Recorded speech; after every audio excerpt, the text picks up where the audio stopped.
وعلى آله وصحبه أجمعين أما بعد.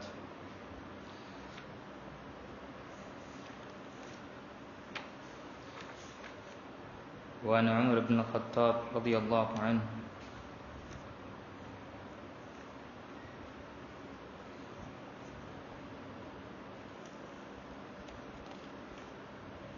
قال سمعت رسول الله صلى الله عليه وسلم يقول بني الإسلام على 5: شهادة أن لا إله إلا الله وأن محمد رسول الله وأن محمد رسول الله وإقام الصلاة وإيتاء الزكاة وحج البيت وصوم رمضان. رواه البخاري ومسلم. அப்துல்லா பின் Umar பின் கத்தாப் ரலியல்லாஹு அன்ஹு அவர்கள் அறிவிக்கின்றார்கள், நான் நபிகள் நாயகம் ஸல்லல்லாஹு அலைஹி வஸல்லம் கூறியதை கேட்டேன். அவர்கள் கூறினார்கள், இஸ்லாம் 5 தூண்களை கொண்டு அமைக்கப்பட்டுள்ளது. ஷஹாதத்தி அல்லா இலாஹ இல்லல்லாஹ் வ அன்ன முஹம்மதர் ரசூலுல்லாஹ், நிச்சயமாக வணக்கத்துக்குரியவன் அல்லாஹ்வை தவிர வேறு யாரும் இல்லை மற்றும் முஹம்மது ஸல்லல்லாஹு அலைஹி வஸல்லம் அல்லாஹ்வுடைய தூதர் என்று சாட்சி கூறுவதும், 2வது தொழுகையை நிலைநாட்டுவதும் மற்றும் ஜகாத்தை கொடுத்து வருவதும் மற்றும் ஹஜ் செய்வதும், நோன்பை ரமதானுடைய நோன்பு நோற்பதும்.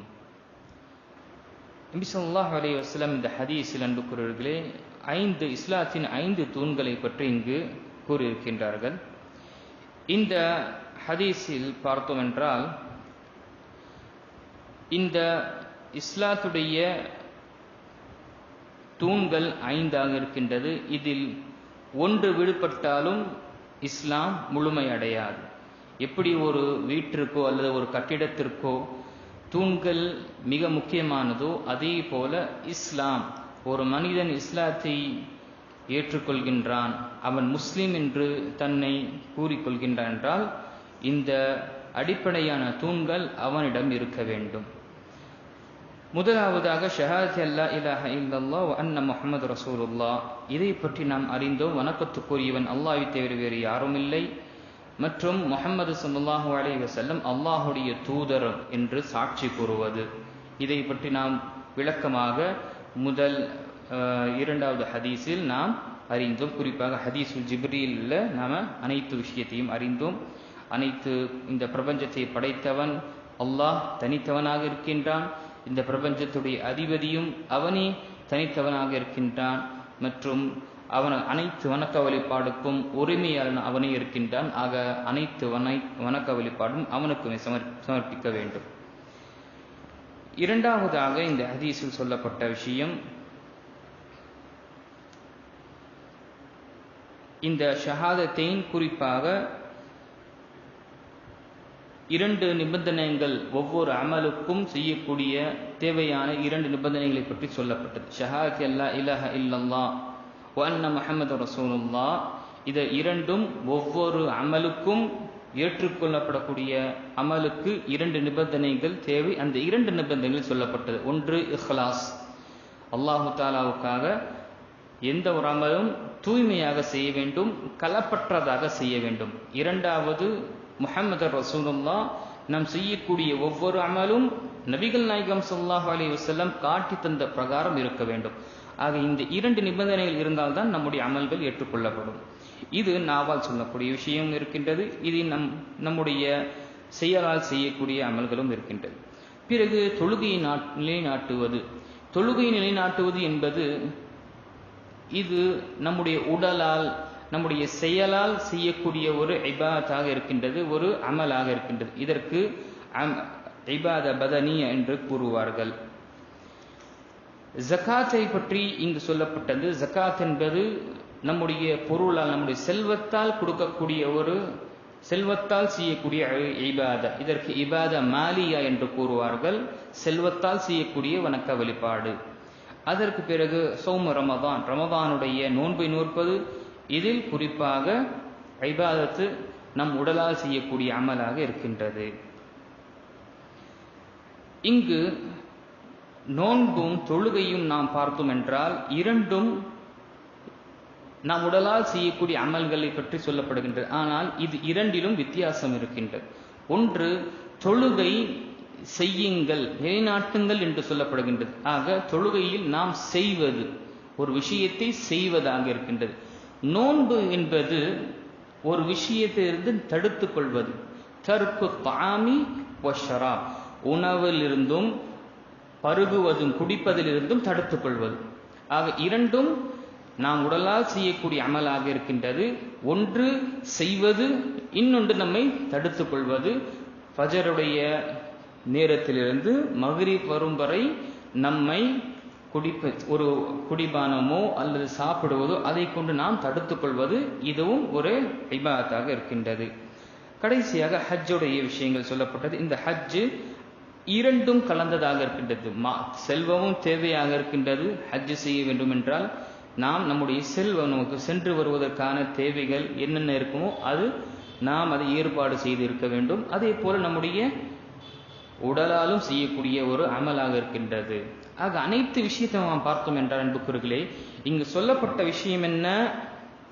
அனைத்து இந்த அர்கானில் பார்த்தோம் என்றால் பத்லுல் மஹ்பூப், விருப்பமான விரும்பிய விஷயத்தை நீங்கள் அல்லாஹுக்காக நீங்கள் செலவு அளியுங்கள், அல்லாஹுக்காக நீங்கள் செய்யுங்கள். பத்லுல் மஅரூஃப், பத்லுல் மஹ்பூப் வல் கஃபுல் அனில் மஹ்பூப். மூன்று விஷயங்கள். ஒன்று, விருப்பமான விஷயத்தை நீங்கள் அல்லாஹுடைய பாதையில் நீங்கள் செலவழியுங்கள். செல்வம் என்பது விருப்பமான ஒரு விஷயம், மனிதன் விரும்புகின்றான், அது விருப்பமான மஹ்பூப், அவனுக்கு பிடித்தமானது.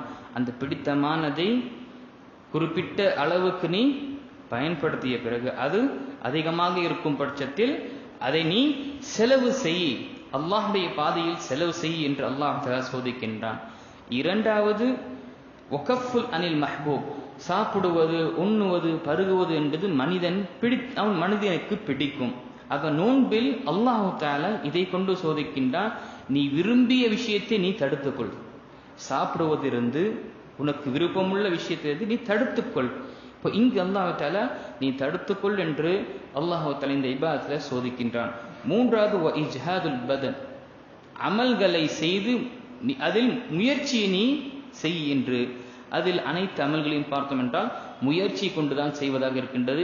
எவ்வளவு வசதி, எவ்வளவு சலுகைகள் வந்த பிறகும் நாம் பார்க்கின்றோம், உம்ரா செல்லக்கூடியவர்களும் சரி, ஹஜ்ஜுக்கு செல்லக்கூடியவரும் சரி, அவர்கள் சிரமத்தோடு செய்யக்கூடிய அந்த அமலாக இருக்கின்றது. ஆக தன்னுடைய உடலை அல்லாஹு தஆலாவுடைய இபாதத்தில் நீங்க மும்முரமாக ஈடுபடுத்துங்க, அதில் முயற்சி செய்யுங்கள் என்று அல்லாஹ் தஆலா இங்கு சோதிக்கின்றான். ஆக மூன்று விஷயங்களையும் அல்லாஹ் தஆலா சோதிக்கின்றான். ஒன்று, விருப்பமான விஷயத்தை நீ செலவு செய். இரண்டாவது, விருப்பமான விஷயத்திலிருந்து நீ தடுத்துக்கொள், உன்னுடைய இச்சைகள், உன்னுடைய ஆசைகள், இதிலிருந்து நீ தடுத்துக்கொள். எவ்வளவு நீ விரும்புகின்றாயோ அல்லாஹ் தஆலாவுடைய பாதையில் நீ அதை செய்து முடி என்று அல்லாஹ் தஆலா குறிப்பாக இந்த அனைத்து விஷயத்திலும் இஸ்லாத்துடைய இந்த தூண்களில் அல்லாஹ் தஆலா இங்கு நமக்கு சோதிக்கக்கூடிய விஷயமாக இருக்கின்றது. ஏனென்றால் அல்லாஹ் தஆலா தன்னுடைய திருமறையில் இந்த சூரத்துல் ஃபஜ்ர் மற்றும் சூரத்துல் ஆதியாத்தில் கூறுகின்றான், பல் துஹிப்பூனல் மால ஹுப்பன் ஜம்மா, நீங்கள் செல்வத்தை அதிகமாக விரும்புகின்றீர்கள், அதில் மிகவும் நீங்கள் விரும்புகின்றீர்கள் என்று அல்லாஹ் தஆலா கூறுகின்றார். ஆக இந்த அனைத்து விஷயங்களிலும் இஸ்லாத்துடைய தூண்களில் அல்லாஹ் தஆலா மனிதனை சோதிக்கின்றான். அவன் விரும்பக்கூடிய விஷயத்தை விடுகின்றானா, விரும்பக்கூடிய விஷயத்தில் அவன் கொடுக்கின்றானா, பிறகு இந்த இபாதத்தில் அவன் மும்முரமாக முயற்சி செய்கின்றானா தன் முடிந்த அளவுக்கு என்று அல்லாஹ் இங்கு சோதிக்கின்றான். ஆக நம்மால் அல்லாஹ் தஆலா நம் மீது கடமையாக்கிய விஷயத்தை நாம் விருப்பத்துடன் நாம் செய்ய வேண்டும். ஏனென்றால் ஒரு மனிதன் ஒரு விஷயத்தை விருப்பத்துடன் செய்கின்றான் என்றால் அங்கு செய்யும் பொழுது எப்பொழுதுமே நம்முடைய மனசில் மூன்று விஷயங்கள் நாம் நினைவு கொண்டு செய்ய வேண்டும். நான் முன்கூட்டியே கூறினேன், எந்த ஒரு விஷயம் நாம் செய்தாலும் சரி மூன்று விஷயங்கள் நம் நினைவில் இருக்க வேண்டும். ஒன்று, இது அல்லாஹ்வுடைய கட்டளை என்று நாம் செய்ய வேண்டும். நான் செய்யக்கூடிய எந்த ஒரு அமலாக இருக்கட்டும், இது அல்லாஹ்வுடைய கட்டளை, நபிகள் நாயகம் ஸல்லல்லாஹு அலைஹி வஸல்லம் இதை நமக்கு காட்டி தந்தார்கள், இதை செய்ய வேண்டும் என்று நான் செய்கின்றேன். மக்கள் எனக்கு உதவி செய்கின்றார்கள், நான் உதவி செய்வதோ, மக்கள் என்னிடம் நல்ல முறையாக பழகுகின்றார்கள், நான் அதுக்காக நான் ஒரு மனிதாபிமாக பழகின்றேன் என்று இருக்கக்கூடாது. மாறாக நாம் செய்யக்கூடிய ஒவ்வொரு அமலும் நபிகள் நாயகம் ஸல்லல்லாஹு அலைஹி வஸல்லம் நமக்கு காட்டி தந்தார், அல்லாஹ் தஆலா நமக்கு கட்டளையிட்டான், அதற்காக நான் செய்கின்றேன். இரண்டாவது, நான் செய்யக்கூடிய இந்த அமலுக்கு அல்லாஹ் தஆலா எனக்கு சிறந்த கூலியை வைத்திருக்கின்றான், அதற்கு சிறந்த கூலி அல்லாஹ் கொடுப்பான் என்று நான் இது இரண்டாவது விஷயம் நாம் கருத வேண்டும். நான் செய்யக்கூடிய ஒவ்வொரு அமலுக்கும் அல்லாஹ் தஆலா எனக்கு சிறந்த கூலியை கொடுப்பான் என்ற இந்த கூலியை தேடி வண்ணமாக நாம் செய்ய வேண்டும். மூன்றாவது, நான் செய்யக்கூடிய ஒவ்வொரு விஷயத்தையும் நபிகள் நாயகம் ஸல்லல்லாஹு அலைஹி வஸல்லம் எப்படி காட்டி தந்தார்களோ, எப்படி செய்தார்களோ அப்படி நாம் செய்ய வேண்டும். சுருக்கமாக சொல்ல வேண்டும் என்றால் நபி ஸல்லல்லாஹு அலைஹி வஸல்லமை நாம் பின்பற்ற வேண்டும். நபி ஸல்லல்லாஹு அலைஹி வஸல்லமை பின்பற்றினோம் என்றால் அல்லாஹ்வுடைய நேசம் நமக்கு கிடைக்கும். இந்த விஷயங்களை நாம் நினைவு கொண்டு ஒவ்வொரு விஷயம் செய்தோம் என்றால் சுப்ஹானல்லாஹ் நம்முடைய வாழ்க்கை இபாதத்தாகவே இருக்கும். அல்லாஹ் தஆலா இப்படிப்பட்ட வாழ்க்கையை நமக்கு கொடுத்து அருளி மற்றும் அதற்கு அதில் உறுதியாக நம்மை வைப்பானாக. மற்றும் இந்த அமலை நாம் ஆர்வத்துடன் ஆசையுடன் நாம் செய்யக்கூடிய தௌஃபீக்கை நமக்கு கொடுத்தருள்வானாக. சுப்ஹானக்கல்லாஹும்ம பிஹம்திக அஷ்ஹது அல்லா இலாஹா இல்ல அன்த அஸ்தக்ஃபிருக வ அத்தூபு இலைக்.